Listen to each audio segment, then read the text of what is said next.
Once upon a midnight dreary, while I pondered weak and weary over many a quaint and curious volume of forgotten lore, while I nodded, nearly napping, suddenly there came a tapping, as of someone gently rapping at my chamber door. "'Tis some visitor," I muttered, tapping at my chamber door. Only this, and nothing more. Ah, distinctly I remember it was in the bleak December, and each separate dying ember brought its ghost upon the floor.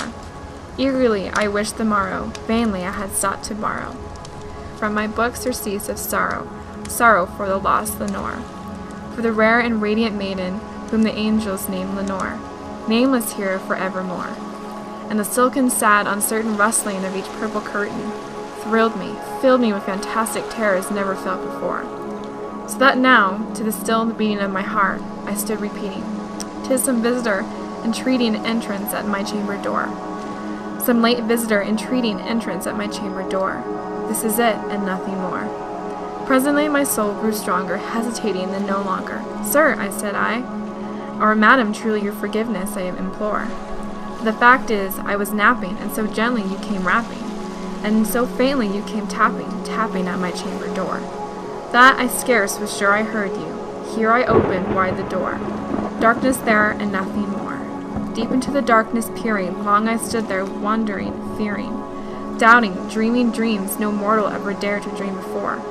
For the silence was unbroken, and the darkness gave no token, and the only word there was spoken was the whispered word, Lenore. This I whispered, and an echo murmured back the word, Lenore. Merely this and nothing more. Back in the chamber turning, all my soul within my burning, soon again I heard a tapping, somewhat louder than before. "Surely," said I, "surely that is something at my window lattice. Let me see, then, what thread it is, and this mystery explore.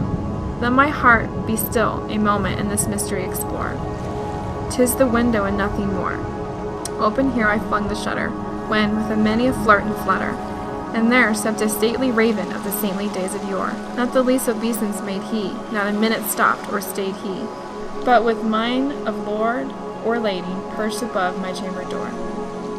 Perched upon a bust of Pallas just above my chamber door. Perched and sat, and nothing more than this ebony bird beguiling my sad fancy into smiling, by the grave and the stern decorum of a countenance it wore.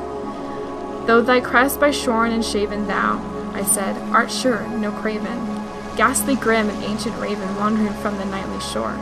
Tell me what the lordly name is on the night's Plutonian shore." Quoth the raven, "Nevermore." Much I marveled this ungainly fowl to hear discourse so plainly, though its answer little meaning, little relevancy bore. For we cannot help agreeing that no living human being ever yet was blessed with seeing bird above his chamber door, bird or beast upon the sculptured bust above his chamber door, with such name as Nevermore.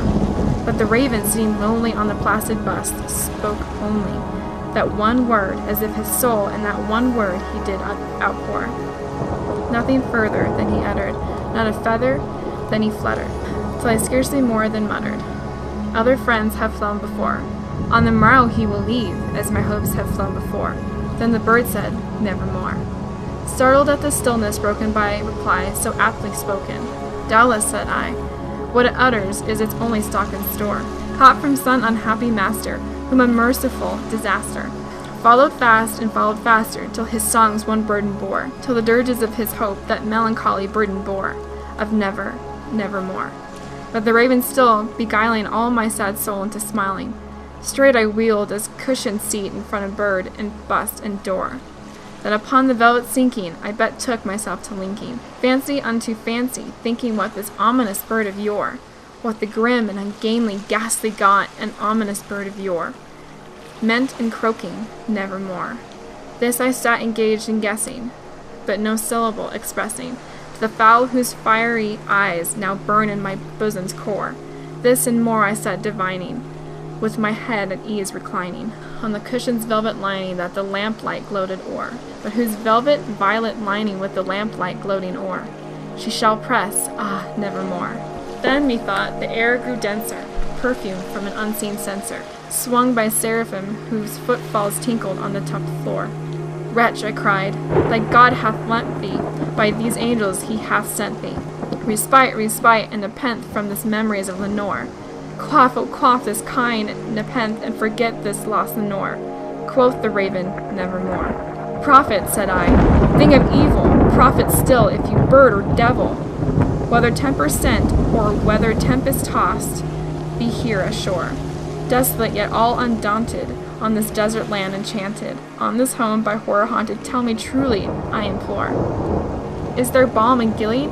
Tell me, I implore. Quoth the raven, nevermore. Prophet, said I, thing of evil, prophet still of bird or devil, by that heaven that bends above us, by the God we both adore, tell the soul with sorrow laden, if within the distant Aidenn, it shall clasp a sainted maiden with the angels named Lenore. Clasp a rare and radiant maiden whom the angels name Lenore. Quoth the raven, nevermore. Be the word or sign of parting, bird or fiend, I shrieked, upstarting. Get thee back into the tempest in the night's Plutonian shore. Leave no black plume as a token of that lie thy soul hath spoken. Leave my loneliness unbroken. Quit the bust above my door. Take thy beak from out my heart, and take the form from off my door. Quoth the raven, nevermore.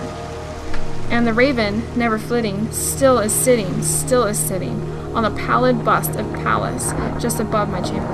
And his eyes have all the seeming of a demon's that is dreaming. And the lamplight o'er him streaming throws his shadow on the floor. And my soul from out the shadow that lies floating on the door shall be lifted nevermore.